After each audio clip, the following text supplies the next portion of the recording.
Malawakang dayaan di umano ng alyansa ni Junior binulgar ni BP Sara. Ako, akala ko ba malakas sila? Tapos ngayon, may dayaan pala? Aba, baka gusto talaga na gawing 12-0 ang resulta. Eto, panoorin po natin si Vice President Sara Duterte kung saan ibinulgar niya kung ano yung mga ginagawa ngayon ng alyansa. Kung manalo sila, saan tayo mapupunta? Kaya isip-isip na, ha? O, ito yung video.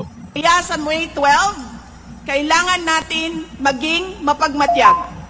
May mga ulat at bulong-bulungan na may mga kumikilos na sa iba't ibang parte ng ating bansa. Mga babala na maaaring nagsisimula na ang malawakang dayaan sa halalan ng alyansa. Ang binuong alyansa ay isang mapanganib na pagsasanib puwersa ng isang administrasyong walang kakayahan, mga elitistang liberal at mga tinaguriang makabayan na ang tunay na hangarin ay manatiling mahirap ang taong bayan. Isang alyansa na handang ibalik tayo sa kadiliman ng narco-politics, sa bangungot ng Typhoon Yolanda, kung saan ang mga Pilipino ay iniwan sa ulan, sa gutom at sa kawalang malasakit. Ito ang alyansang muli nais nating alipinin gamit ang kahirapan, kasinungalingan at kapangyarihan. Sa May 12, bumoto tayo ng may buong dangal. Bumoto tayo ng may tapang. Let us show the world that no amounts of vote buying or cheating can suppress the fury burning in our hearts. Ano, papayag ba tayo na mangyari yan? Mas maganda pa rin talaga na ang mananalo sa halalan sa PDP laban or yung PDP laban. Depende na yan kung sinong ibang papasok, kung galing man sa kanila. Basta yung PDP laban, yung 10 na yan, sana makalusot yan. Maganda siguro kung matambakan para mahirapan na sila pagdating sa dayaan. Nakikita nyo naman, kung nanonood po kayo sa mga rally nila, kagaya po sa, ikumpara po natin yung mga rally po ng PDP tsaka alyansa. Pansinin nyo po yung sa PDP. Solid po talaga ang plataforma nila. Kung patas lang at walang dayaan, hindi lang 2, hindi lang 3, hindi lang 4, hindi lang 5. Baka mahigit pa ang mananalo galing sa PDP laban. Basta wala lang dayaan. Yung nasa alyansa, tingnan nyo naman yan. Visayas at Mindanao.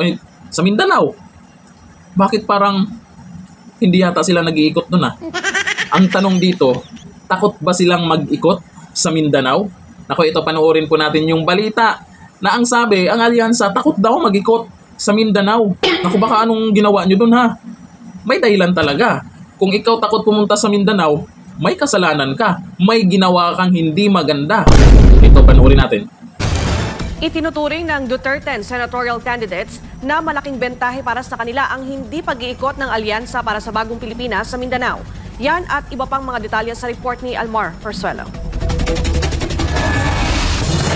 Alam ng Duterte senatorial candidate na takot ang alyansa ng Bagong Pilipinas ni Bongbong Marcos Jr. na pumunta sa Mindanao dahil sa hindi makataong mag-aresto sa kauna-unahang Mindanaoan President na si former President Rodrigo Roa Duterte. Maaga pa lang, dagsa na ang mga tao sa One Arena sa Cainta, Rizal para ipakita ang kanilang suporta sa 10 kandidato sa pagkasenador ng PDP laban o mas kilala bilang Duterte na kinabibilangan ni na Atty. Jimmy Bondoc, Senador Ronald Bato de la Rosa, Senador Christopher Bongo, Atty. J.V. Hinlo, Atty. Raul Lambino, Atty. Rodante Marcoleta, Atty. Vic Rodriguez, Philip Salvador, Dr. Richard Maritas Mata at ang number 53 sa balota na si Pastor Apollo C. Kibuloy. Ilang araw na lang kasi magaganap na ang 2025 midterm elections na ayon sa karamihan, isa ito sa pinaka-inaabangan ng mga Pilipino dahil sa dami ng mga nagnanais na palitan ng kasalukuyang administrasyon. Ang nabanggit na campaign rally ay pinangunahan ni Pastor Apollo C. Kibuloy kung saan isinagawa ito sa iba't ibang panig ng bansa mula Luzon, Visayas at Mindanao na may temang ayusin natin ang Pilipinas. Ayon sa ilang kandidato ng PDP, tututukan nila ang buong National Capital Region at ang buong Metro Manila sa mga natitirang araw ng kampanya. Sa amin, ang battleground namin bilang Team Duterte at PDP Laban ay nasa Luzon at sa Metro Manila. Kailangan pa namin magpakilala dito. Ang battleground, NCR and Luzon.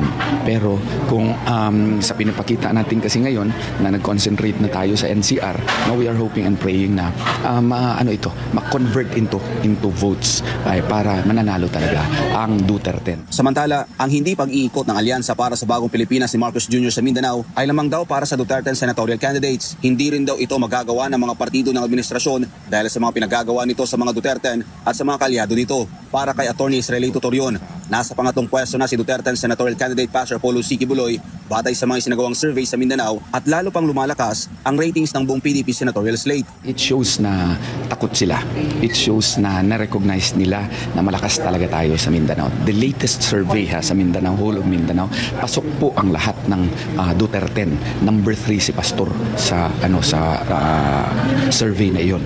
So lahat po ng Duterte pumasok sa Mindanao. Sa Visayas naman, malakas ang ating showing. Para naman kay Atty. J.V. Hinlo, alam daw ni Marcos Jr. na labis na nasaktan ang mga taga Mindanao sa ginawang iligal na pag-aresto sa dating Pangulo kaya hindi nagawang mag-ikot sa Mindanao at Visayas ang nasabing grupo. Sa amin, sa tingin namin talagang nasaktan ang Mindanao dahil po sa ang first Mindanaoan president ng Pilipinas ay pinakulong ng rehimeng Marcos. Sinabi naman ni Atty. Vic Rodriguez, malaking bintahe para sa kanila na hindi na nag-ikot ang kabilang grupo sa Mindanao at Visayas dahil malagaan niya na maipakita sa publiko ang kanilang mga plataporma at layunin para sa mga Pilipino. Alam mo naman ang eleksyon, kinakailangan mapakinggan. Why are you running? At ano yung mga tindig mo sa mga importante at mahalagang usaping panlipunan? Kagaya ng paglabag sa karapatang pantao, unang-una ni Pastor Apollo Kibuloy at sinundan ito ng lantarang pangingidnap ng mismong gobyerno niya kay Pangulong Rodrigo Roa Duterte. Sa ngayong kumpiyansa ang Duterte senatorial candidate na malaking boto ang kanilang makukuha sa Visayas at sa Mindanao dahil sa mainit na pagtanggap ng mga tao sa kanila at dahil sa ito na rin ang hiling ng dating Pangulong Rodrigo Duterte na vote straight Duterte. Para sa Diyos ng Pilipinas. Kaya naman pala. O ngayon nyo sabihin na lamang sila. Ngayon nyo sabihin na lamang ang alyansa. Hindi naman pwedeng Luzon lang ang boboto sa halalan. Marami din ang mga botante sa Mindanao. At alam natin, solid pa rin ang Duterte dyan. Kaya siguro takot silang pumunta dahil yung amo nila may ginagawa na hindi magustuhan ng taga Mindanao. Ba't kayo takot? Kung tumakbo kayong bilang senador para naman sa Pilipinas yung tinakbuhan nyo, dapat yung tinakbo nyo, dapat hindi senador ang tinakbuhan nyo. Kung may pinipili lang kayong lugar at may lugar kayong hindi mapupuntahan o mapupuntahan, paano kayo makapag-servisyo niyan? Dapat mayor, barangay tanod, or kapitan, dapat yun na lang yung tinakbo nyo. Kasi pag senador, pangkalahatan yan. Dapat lahat, pwede nyong makausap kung ano yung kailangan. Paano pag nakaupo kayo dyan? Kung may batas kayong ginawa or kung may mga dapat kayong pag-usapan, para sa Luzon lang? Para sa Visayas lang? Paano yung Mindanao? Kaya lalong nagagalit sa inyo dahil sa mga pinagagawa nyo. Sa mga taga Mindanao dyan, alam nyo na kung sino ang dapat nyong suportahan. Sa pagdating sa halalan, bantay-bantay lang din. Baka may dayaan. Hanggang dito na lang. Thank you. Bye-bye.